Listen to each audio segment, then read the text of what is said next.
You begin where the world feels most certain, where your feet touch the ground and your hand rests on the edge of the bed. Solid, still, trustworthy. There's something comforting about solidity. The way a rock fits in your palm, unmoving. The way a wall holds up a house year after year. The way a mountain waits, ancient and unchanging. You lie still now, and your body knows the feel of the solid world, the steady presence of matter that doesn't slip or scatter. And yet, nothing here is truly still. Beneath the firmness of the floor, beneath the strength of your bones, atoms are trembling, not chaotically, not wildly, but in rhythm, in harmony. In constant silent vibration, a solid, though it feels calm and unyielding, is made of particles always in motion. You cannot see them, but they are there, dancing, holding hands in a tightly woven pattern. Each atom tethered to its neighbor, like dancers who know their place on the floor, swaying gently, but never stepping out of line. This is what gives a solid its shape, this invisible discipline. These invisible connections, solids, are the language of boundaries. They say, here I begin, here I end. Your table, your bones, a crystal, a grain of salt, a glacier. Each is made of atoms bonded close, whispering to one another, hold steady, stay near. Some solids form orderly, perfect patterns. These are crystals, quartz, diamond, ice. Their atoms fall into place like puzzle pieces, repeating the same symmetrical motif again and again. You can almost imagine each atom bowing into its position, folding into a choreography written by nature long ago. Other solids are less tidy. Amorphous, they're called, from the Greek, meaning without form, glass for instance, or obsidian. They're still solid, but their atoms don't form those neat repeating patterns. They're a frozen kind of liquid, their molecules caught in a suspended hush, like a crowd frozen mid-motion. You'll drift deeper into that mystery soon, but for now, stay with the structure. Feel the quiet strength of solids all around you, the wooden beams in the walls, the moon's rocky crust. The bones in your hands, all of them are networks, microscopic cities built from atoms locked together by invisible forces. Those forces, called bonds, are like the handshakes between atoms. In a solid, those handshakes are firm. The atoms don't wander off. The tighter and more organized those bonds, the harder the material. That's why a diamond, all carbon, tightly linked, is one of the hardest substances known. Each carbon atom is surrounded by 4 others, forming a tetrahedron, a shape of strength and stability. A quiet fortress of matter. Solids can bend too, though not all willingly. Some crack, some crumble, some flex. But even in their breaking, they tell stories. A snapped branch, a shattered plate, a crumbling cliff. All are solids surrendering their form back to the earth. There is time in a solid. Time held still, the rings of a tree, solidified seasons. The fossils in a rock, ancient whispers pressed into stone. The slow drip of stalactites in caves, minerals stacking up, year by patient year. You too are part of this quiet archive. Your bones, mostly solid, carry calcium, phosphate, and collagen arranged in tiny repeating units. A living crystal, renewed slowly, quietly, purposefully. Even your sense of stillness, as you lie here now, is made possible by the solid world, the bed beneath you, the air's resistance, the shape of your body. Without solidity, there would be no surface to rest on, no form to cradle sleep. And yet, the solid world is not an island. It is part of a dance, a continuum. When you heat a solid, its atoms vibrate more wildly. They begin to pull away from one another. The bonds grow loose. The structure begins to soften. If you keep heating, eventually the solid melts. And then something changes. Boundaries begin to blur. Shapes begin to flow. The fixed becomes fluid. Solids give way to something new, something softer, less certain. This is not an end. It is a beginning. From the language of form, you drift toward the language of flow. The second state of matter awaits, not with hardness or edges, but with curves and whispers. Liquids, they hold no shape of their own, but they remember where they've been. They carry memory, they carry motion, they carry you forward into the next quiet revelation. Let go, now. Let the edges soften. The story is still unfolding. You are no longer held by edges, no longer framed by shape. Now you drift gently into something softer, something looser, quieter, fluid. The solid world rests behind you now, its certainty fading like the last echo of a footstep. In its place comes something new, a shimmer, a hush, a gentle surrender. You are surrounded by liquid. It greets you, not with resistance, but with grace. Liquid does not hold itself upright. It does not claim a form. It listens instead to the pull of gravity, the curve of its container, the touch of your skin, water in a glass, milk poured into a bowl, rain slipping down a leaf, your own blood moving through quiet arteries. These are the languages of liquid, soft, flowing, always adapting. Unlike the strict lattice of solids, liquids are made of molecules that still hold each other, but gently. No longer locked in place, they slide past one another, brushing shoulders without breaking apart. They move not as one, but as a congregation, coordinated, aware, and free. In a liquid, there is closeness without confinement. You imagine the molecules now, countless tiny spheres, drifting and swirling, never straying too far, never holding too tight. They're bound by forces, yes, but lightly, like dancers moving in loose circles, always just near enough to feel one another's rhythm. It's this closeness that gives liquid its weight, its volume, its feel. You can't compress it like a gas. There's not enough space between the molecules. And yet, it flows, endlessly adjusting to its surroundings. Hold your hand in a bowl of water. It parts for you, cradles you, slips between your fingers without argument. Then, as you lift your hand away, it returns slowly, gently, to stillness. Stillness in liquid is never rigid. It is quiet motion held just beneath the surface. Even the calmest lake is alive with movement. Tiny currents swirl. Molecules bounce softly. Surface tension clings like a skin stretched gently across the top. That tension, caused by the attraction between the molecules at the surface, allows a leaf to rest on water, a water strider to skate across it. Your own reflection to shimmer. Liquids, like emotions, are hard to pin down. They change form, they shift and swirl. They remember the shape of what once held them, and they're always in motion. Beneath the calm, there's always a current. In oceans and teacups in your own veins, liquid is never truly still. Inside you, blood flows, a river of cells and nutrients and oxygen. It moves because your heart moves, yes, but it also moves because it must. Liquids move to equalize, to fill, to carry. Think of how water seeks its level, how it always finds the lowest point, how it doesn't fight gravity, but joins it. Think of tears born of emotion, but formed through salt and water, rising quietly from within. Think of lava born from rock, made liquid by heat, carving paths through the land before cooling into new stone. Heat is the key, always. When a solid is warmed enough, its molecules gain energy. They vibrate more wildly, more freely, until the bonds holding them break. The solid melts, and in doing so, it becomes something new. This is where you are now, in that newness. In the in-between, a liquid holds no shape of its own, but that doesn't mean it lacks intelligence.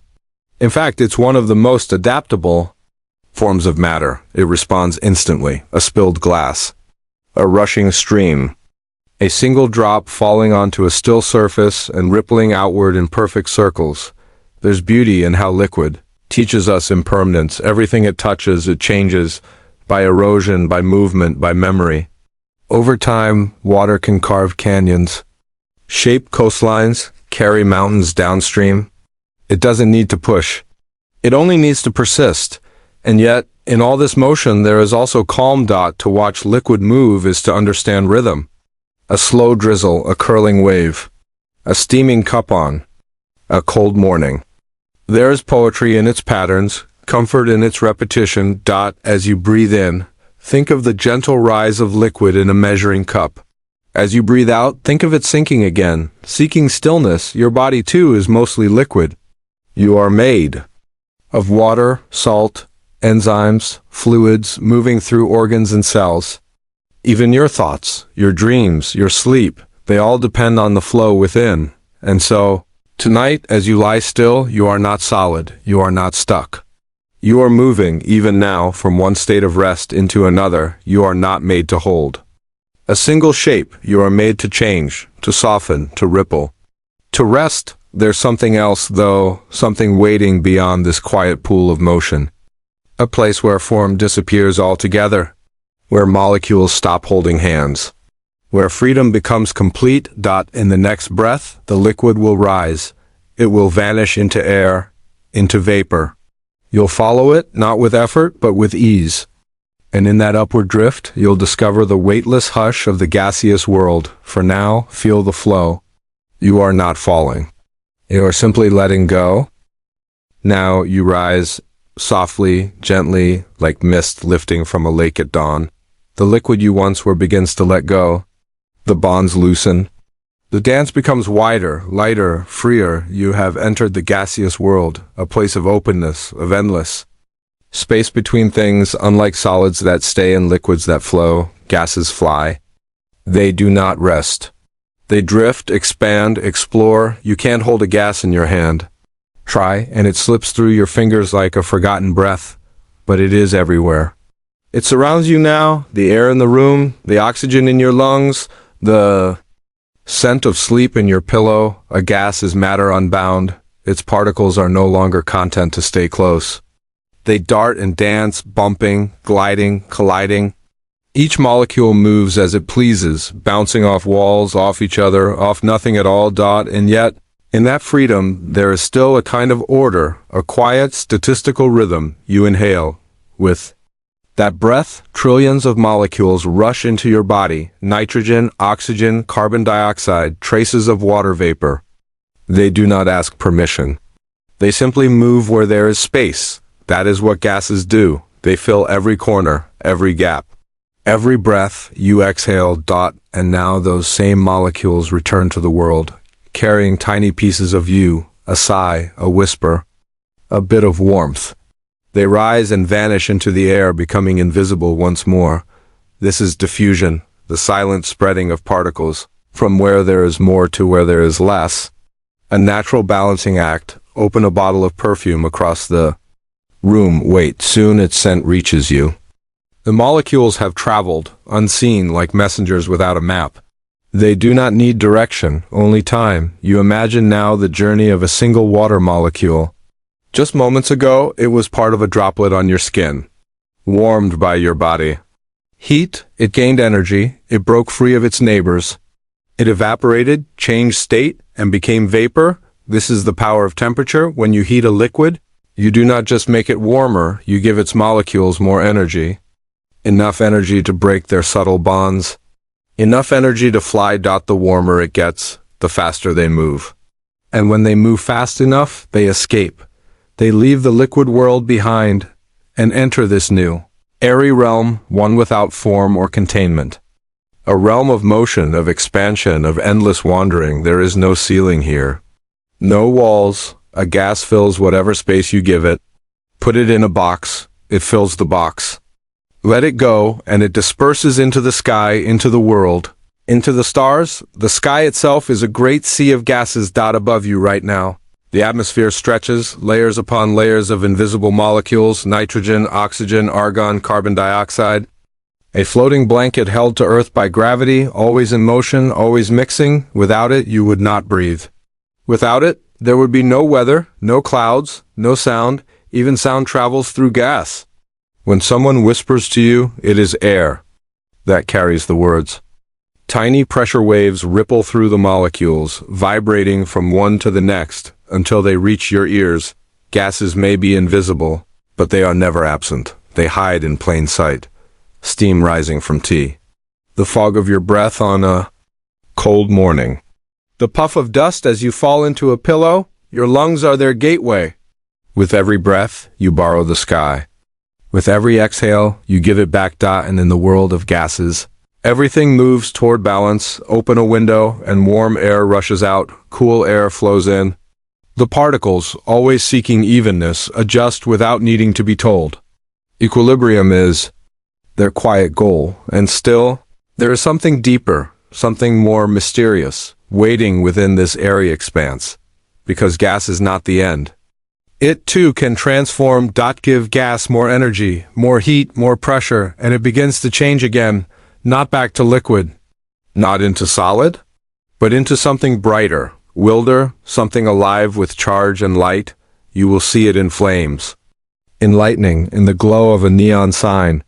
You will feel it in stars. This next state is not calm, it crackles, it glows.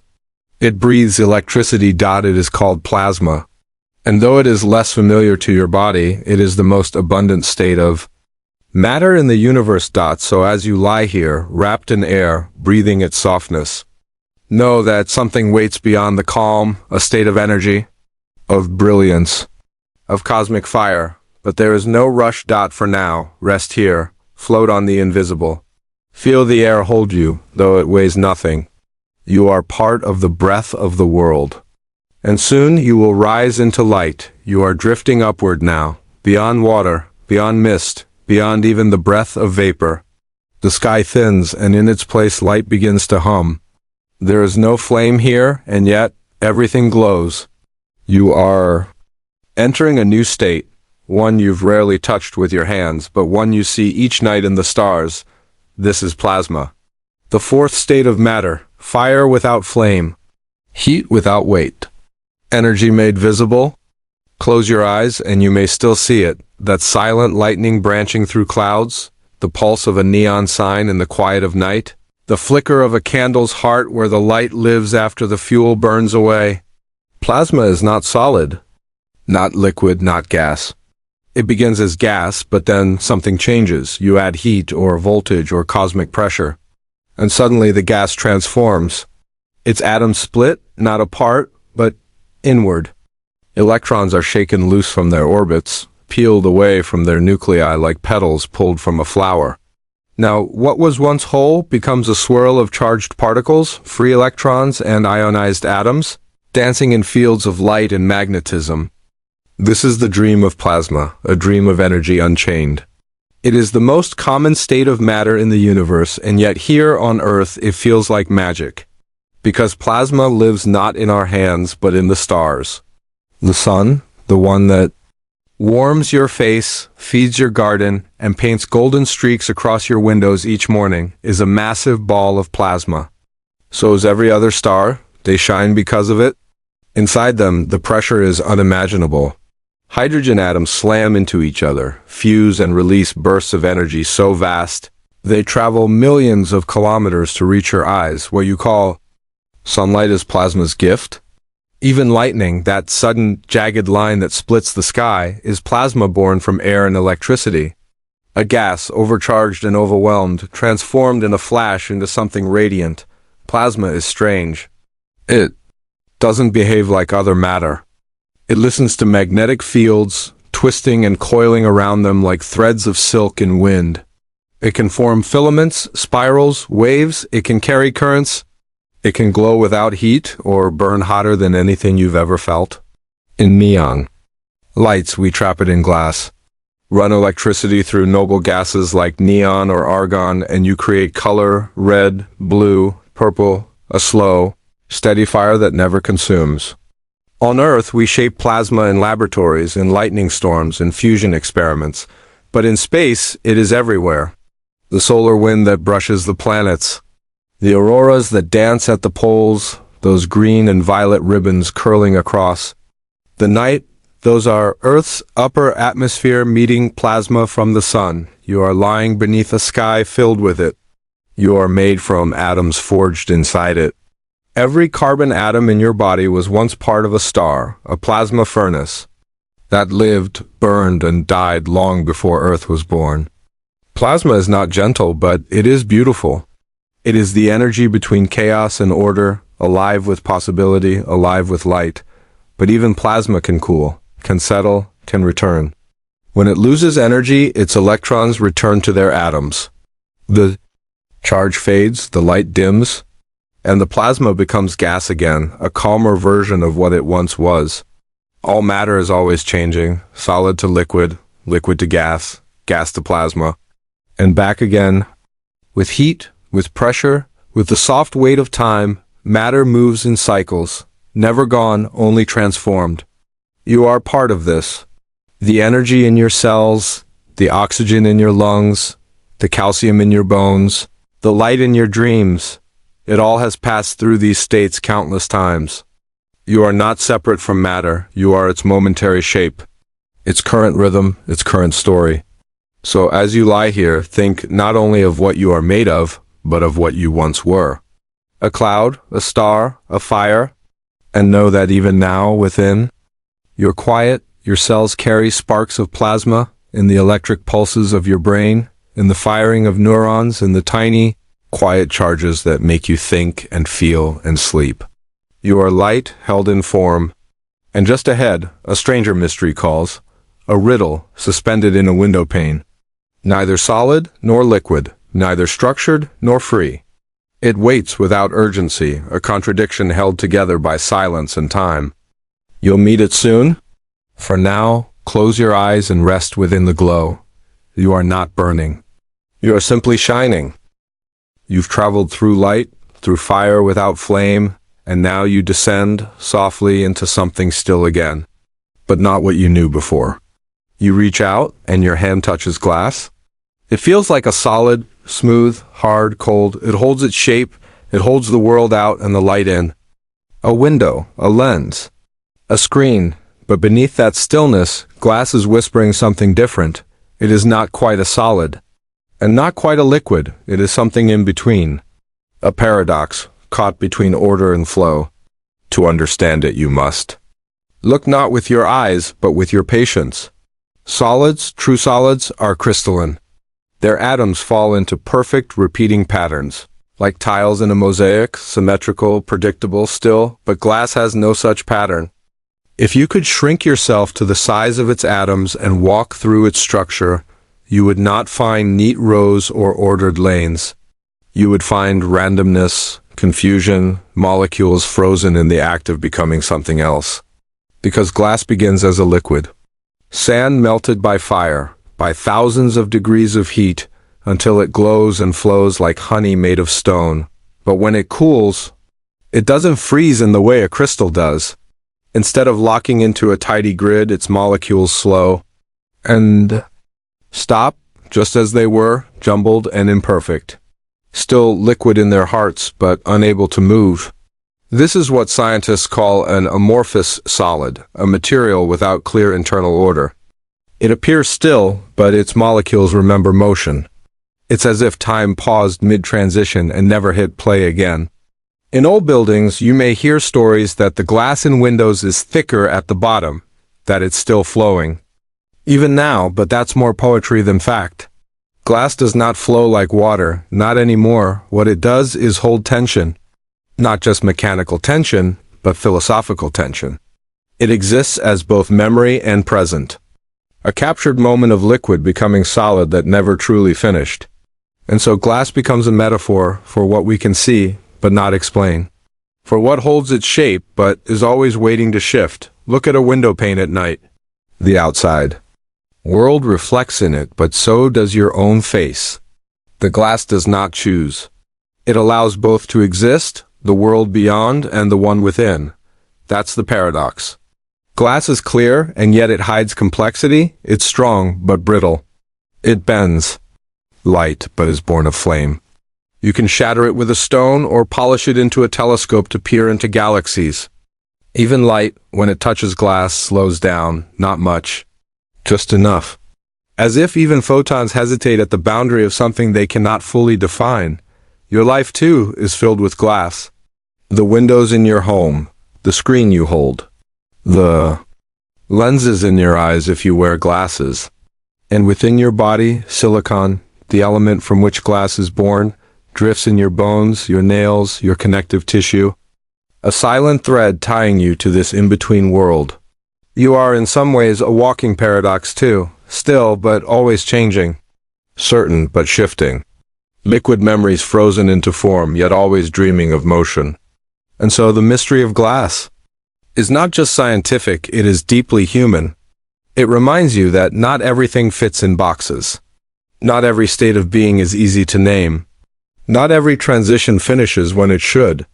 Some things, like hearts after loss, like minds at dusk, like love that lingers, settle into something stable without ever becoming simple. Glass teaches you that it is okay to live in the in-between. You are not required to be perfectly one thing or another. You can be both.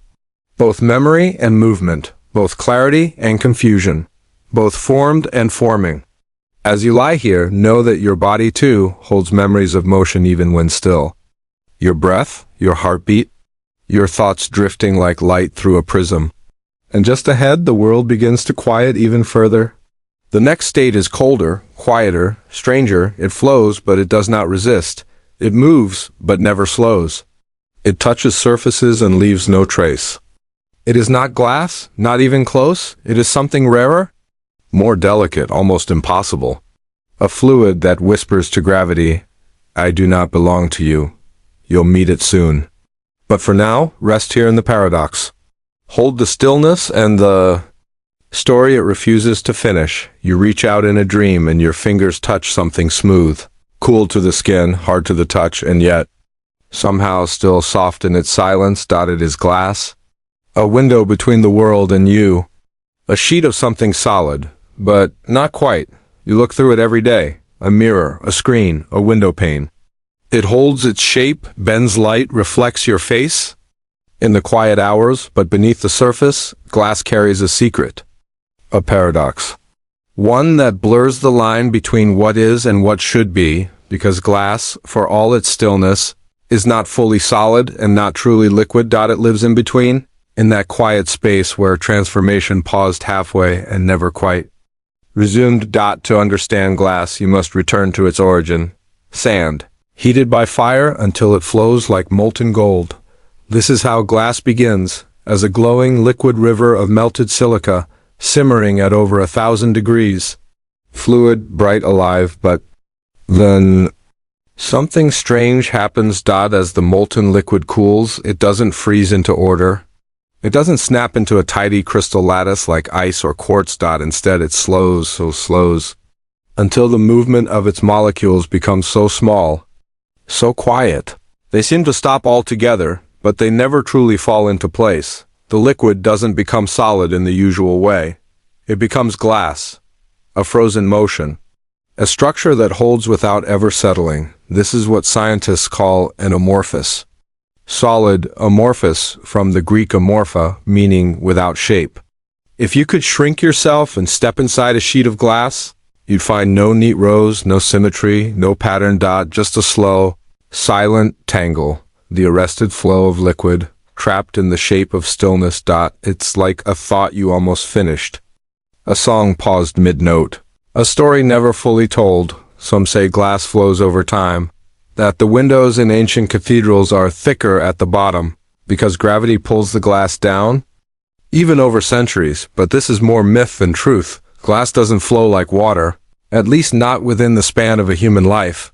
What it does is contain contradiction. It looks perfect, and yet it is imperfectly arranged. It feels unchanging, and yet it was born from flame. It's hard, yet fragile. It can shatter with a whisper, or bend light into rainbows. Glass is clarity, but also mystery. And so, when you look through it, you see more than the world. You see between things, through time, through tension, through what refuses to be either, or. Glass invites ambiguity, and allows it. It stands between the outer world and the inner one, between sunlight and shadow, between question and answer. Even the light that passes through it slows just slightly. Not stopped, not scattered, just delayed. As if even photons pause in the presence of paradox. And you? You are no stranger to this state. You too have held motion in stillness. You've paused mid-thought, held on to things not quite gone, waited at the threshold of becoming. Your body is mostly fluid, but your bones are strong. Your emotions shift like tides, but your memories hold like stone. You are, in many ways, like glass, clear yet complicated, shaped yet unfinished, structured yet always in quiet motion, and in that, there is no flaw. There is only complexity and beauty and grace. So tonight, as you lie in stillness, you are not truly still. The thoughts drift, the heart beats, the breath moves in and out like Molecules in glass, quiet, subtle, but never stopped. And just beyond this strange window, the world changes again, because there is a state of matter even more mysterious, even more impossible, a state where liquid flows without friction, where energy hums in perfect silence, where gravity is ignored, where stillness and motion become one. It waits in the coldest places, in the quietest labs, in the low murmur between certainty and dream. It is not glass, it is not solid, it is not gas, it is not flame. It is the most silent form of matter the universe has ever made, and it is waiting in the next chapter. But for now, close your eyes. You've seen through something tonight, and what you saw was more than light. You drift deeper now, through layers of thought as the world grows quieter. The noise of the day fades behind you, and a stranger stillness begins to unfold. But this silence isn't emptiness. It hums, just beneath hearing, a rhythm so soft, so exact it doesn't disturb, but rather cradles everything. And here, in the coldest corners of the cosmos, and the quietest chambers of our laboratories, a new kind of matter emerges.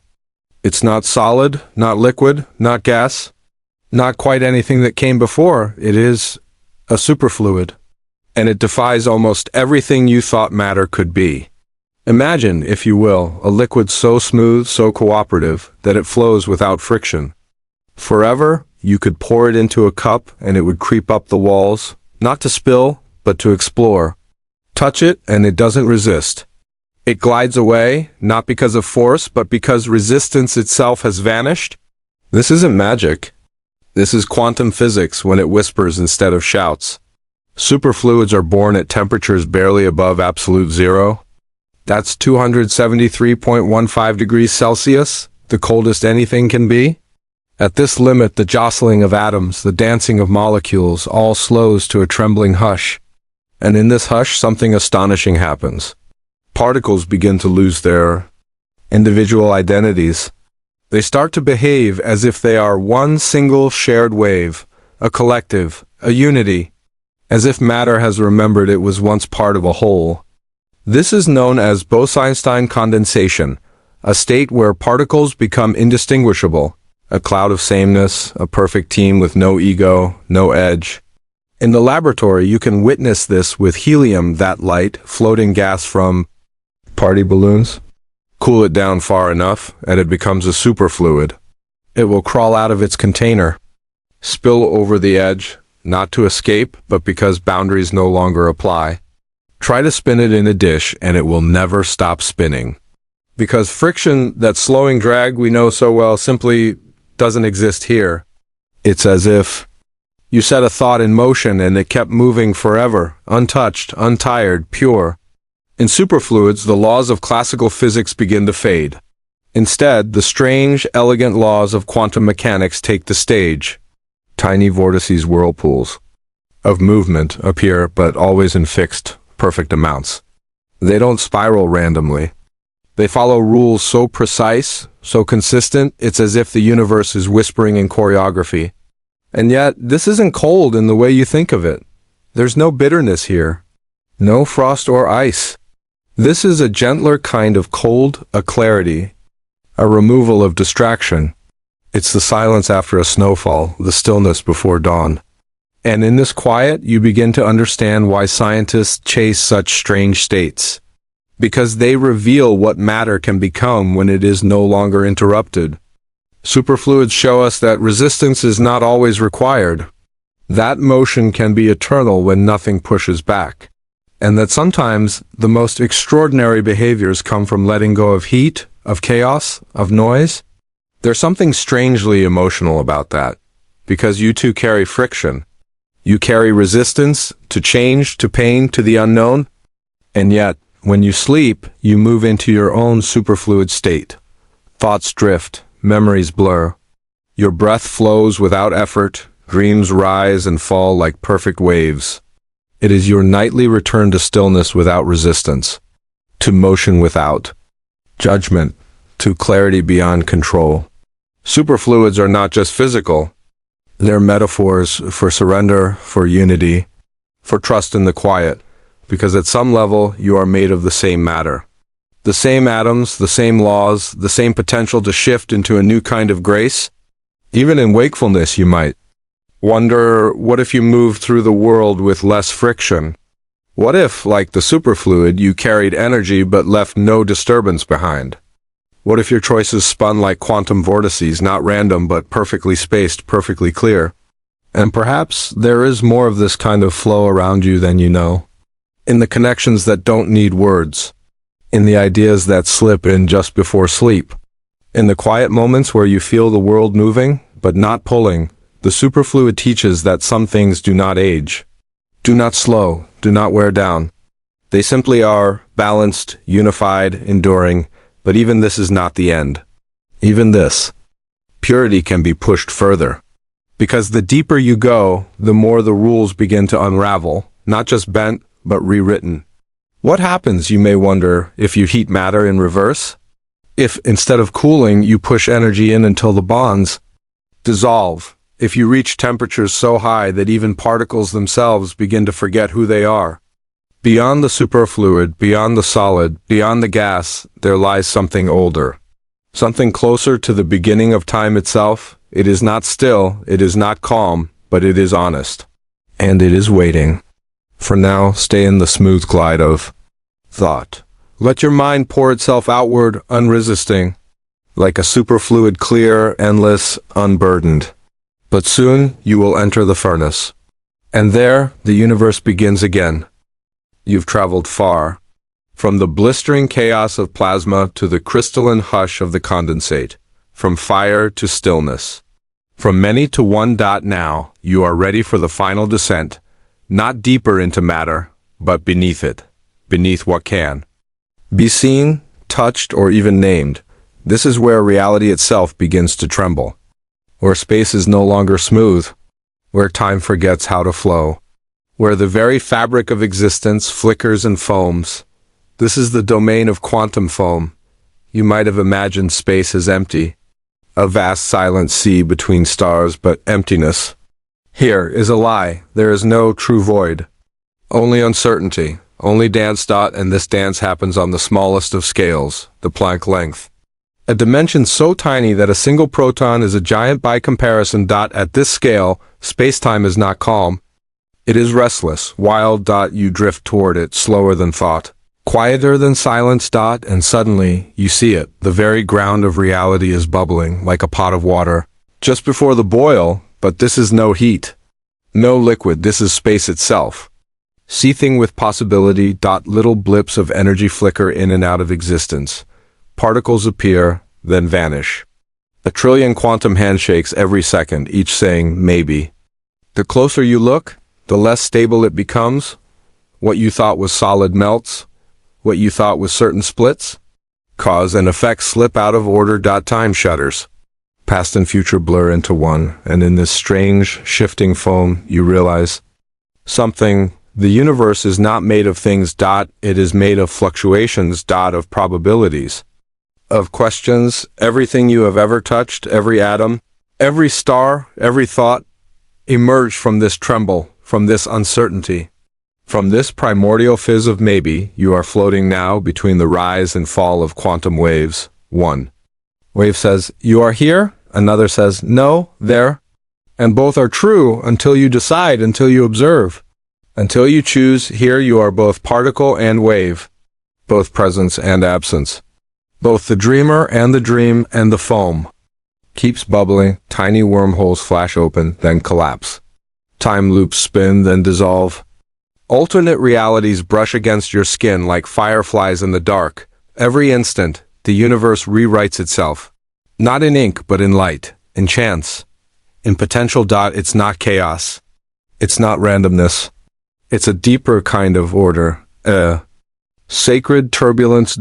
And in that turbulence, you feel a strange comfort, because if even space is allowed to wobble, to breathe, to change its shape, then so are you. You are not fixed, not final, not stuck. You are a ripple in your own becoming, a wave trying on forms. You are allowed to fluctuate, to reform, to begin again. And so, here at the end of your journey, you find your beginning. Not as a body, but as a probability.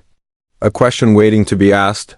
You remember now, in the deepest sleep, the quietest breath, that all matter was once this foam, all form was once formless, all certainty was once just a flicker, and still, something beautiful emerged. Stars were born, planets cooled, life unfolded, and you, curled beneath the covers, your eyes heavy with wonder, are one of those ripples, one of those soft decisions the universe once made, and maybe it's still making you, even now. As you drift into sleep, you take one last glance at this bubbling tapestry of becoming. The foam does not end. It only deepens. It only waits for the next question. The next dream, the next moment of consciousness. And you? You are ready. You curl into yourself, soft and small and infinite. You breathe once more, not as a person, but as a wave. As space itself remembering how to tremble, and as the stars fold into the silence, as the edge of sleep becomes the edge of time, you are not afraid, because now you know, beneath all things, beyond all forms, inside every atom and every heart, there is foam, there is fluctuation. There is the permission to be.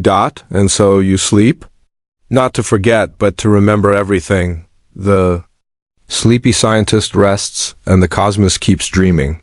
Through you, with you. As you?